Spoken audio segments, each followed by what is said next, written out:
আসসালামু আলাইকুম রহমতুল্লাহ। সম্মানিত দর্শক, দুঃখজনক শায়েখ জসিমউদ্দিন রহমানীর উপরে আজ কিছুক্ষণ আগে বোমা হামলা হয়েছে। মোহাম্মদপুরে তার বাড়ি থেকে তিনি বের হয়েছেন তার গাছ পরিচর্যার জন্য। হঠাৎ করে বোমা নিক্ষেপকারীরা বোমা ছুড়ে মেরেছে শায়েখ জসিমউদ্দিন রহমানীর উপরে। বোমাটা 4-5 হাত দূরে পড়েছে এবং ওখানেই বিস্ফোরিত হয়েছে। আল্লাহ তাআলার দয়া এবং শুকরিয়া যে প্রিয় শায়েখ জসিমউদ্দিন রহমানী তিনি নিরাপদে আছেন, হেফাজতে আছেন। শায়েখ জসিমউদ্দিন রহমানী কে? তিনি হলেন স্বৈরাচারের সময়ে 11টা বছর তিনি জেল খেটেছেন। স্বৈরাচার তার প্লাস দিয়ে দিয়ে তার নখের চারাগুলোকে উপড়ায় ফেলেছিল, দাড়িগুলোকে প্লাস দিয়ে টেনে টেনে ছিঁড়ে ফেলেছিল, মাথার চুলগুলো প্লাস দিয়ে দিয়ে টেনে ফেলেছিল, দাঁতগুলোকে আঘাতে আঘাতে নড়বড়ে করে দিয়েছিল। 11টা বছর শায়েখ জসিমউদ্দিন রহমানী পা থেকে মাথা পর্যন্ত নির্যাতিত ছিলেন জেলখানার ভেতরে। 11 বছর পরে এই হক্কানি আলেম, দেশ বরেণ্য আলেম, শায়েখ, মুহাদ্দিস, মুফতি জসিমউদ্দিন রহমানী তিনি বাংলাদেশে বীর দর্পে সত্যের পক্ষে, ন্যায় ইনসাফের পক্ষে, ইসলামের পক্ষে কথা বলছেন। তাকে আজকে বোমার মারা হলো। আপনারা দেখেন, সম্প্রতি কিন্তু বাংলাদেশের অনেক নিরীহ আলেমরা গ্রেফতার হতে শুরু করেছে। নিরীহ আলেমদেরকে গ্রেফতার করে আবার জেলে ভরা হচ্ছে সেই স্বৈরাচারী আমলের মতো স্বৈরাচারী কায়দায়। কেন হচ্ছে? বাংলাদেশে আইন শৃঙ্খলা পরিস্থিতির অবনতি কত দেখেন। গতকালকে আমার সিরাজগঞ্জের ঘটনা, একেবারে সিএনজির ভেতরে টিনেজাররা, তরুণেরা আরেকটা তরুণকে কুপিয়ে কুপিয়ে হত্যা করে চলে গেল প্রকাশ্য দিবালোকে। আইন শৃঙ্খলা পরিস্থিতির এতটা অবনতি, বাংলাদেশের কোন প্রশাসন এখনো ফাংশনালি অনেক বেশি ফাংশন করছে বলে মনে হয় না। এদেশের সৎ পুলিশ অফিসার আছে, সৎ প্রশাসন আছে, সেনাবাহিনী, বিজিবি, র্যাবের মধ্যে সৎ যারা আছে তারা প্রচেষ্টা করছে, কিন্তু ঘাপটি মেরে থাকা, লুকিয়ে থাকা, চুপটি করে থাকা ফ্যাসিস্টের দোসর যারা, তারা এখনো অর্গানাইজড না।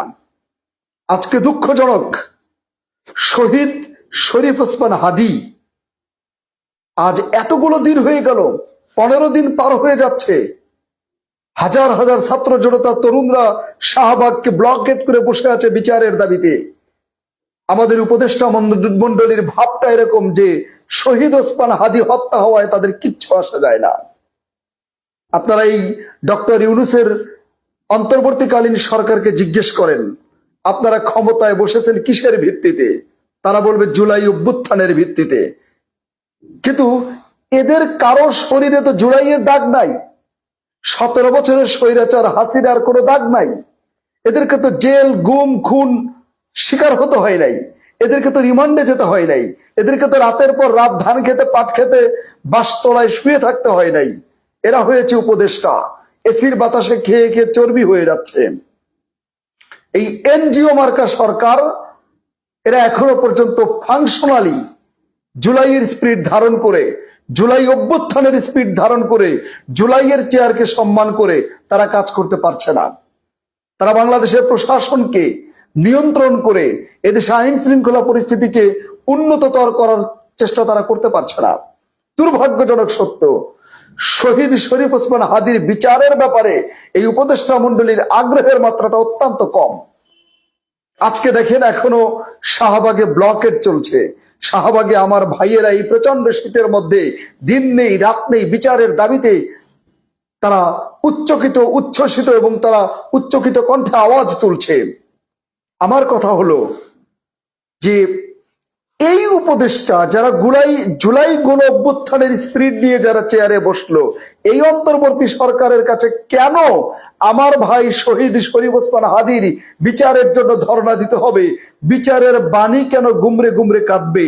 বিচারের বাণী কেন নিভৃতে কাঁদবে? কেন কেন এই উপদেষ্টারা শহীদ ওসমান হাদীর বিচার করতে পারছে না?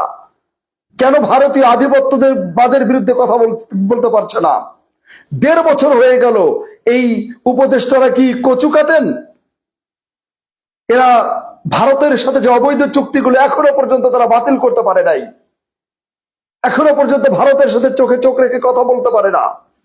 তারা কেন বলতে পারে না ভারতের সাথে আমাদের সম্পর্ক হবে গিভ অ্যান্ড টেক, দেবে নেবে, দেবে না নেবে না, ভারতের সাথে কথা হবে সমানে সমান। শেখ হাসিনার মতো এরকম বলার সময় নাই যে ভারতকে আমি যা দিয়েছি ভারত আজীবন তা মনে রাখবে, এই সময় কিন্তু এখন নেই। উপদেষ্টা মন্ডলী তারা আমার ভাই শরীফ শহীদ ওসমান হাদি তার ব্যাপারে তারা কথা বলতে পারছে না, তার পক্ষে দাঁড়াতে পারছে না, নাইন সাপের পক্ষে দাঁড়াতে পারছে না, অথচ মাইক্রোফোনের সামনে মিষ্টি মিষ্টি কথা বলে। আপনি দেখেন, বিশেষ নিরাপত্তা আইনে গ্রেপ্তার করা হয়, অথচ এই উপদেষ্টা ডক্টর আসিফ নজরুল তিনি তো বিগত 17 বছরে নিরাপত্তা আইনের বিরুদ্ধে বললেন, আর যেই না উপদেষ্টার চেয়ার পেয়ে গেলেন সেই শুরু হয়ে গেল নাটক। তিনি আর নিরাপত্তা আইনের বিরুদ্ধে কথা বলেন না, তিনি নিরাপত্তা আইনকে আর বিশেষ আইনকে আর বাতিল করেন না। কেন? সব টাকার খেলা, খেলা যে চলছে কোন লেভেলে, কার পাশা যে কার টেবিলে, এটা আর বলা যায় না।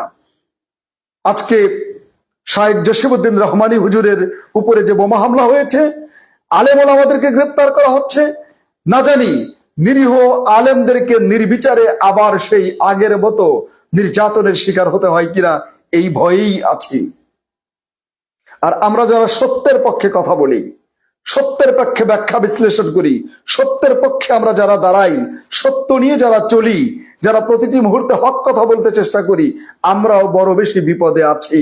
কখন না জানি কোন দিক থেকে গুলি ছুড়ে দেয়, বোম মারে, কখন না কোন দিক থেকে পেটের মধ্যে ছুরি ঢুকিয়ে দেয়, আল্লাহই ভালো জানেন। জীবন চলে যেতে পারে, হক কথা বলা থেকে এক ইঞ্চি কেউ দূরে রাখতে পারবে না ইনশাআল্লাহ। এই উপদেষ্টা মন্ডলীকে বলবো যে মুফতি শাহেখ জসিমউদ্দিন রহমানের উপরে বোমা হামলাকারী কারা তাদেরকে দ্রুত গ্রেফতার করতে হবে, শহীদ ওসমান হাদির হত্যাকারীদের বিচার করতে হবে, সঠিক চার্জশিট দিতে হবে, সঠিকভাবে বিচার করতে হবে। শহীদ শরীফ ওসমান হাদির ক্ষেত্রে যদি কোনো রাঘব বোয়াল থাকে সেই রাঘব বোয়ালদের নাম প্রকাশ করে দিতে হবে এবং রাঘব বোয়ালদেরকে গ্রেপ্তার করতে হবে। বিচারের বাণী যেন আর গুমরে না কাঁদে। আমরা ইনসাফের বাংলাদেশ দেখতে চাই।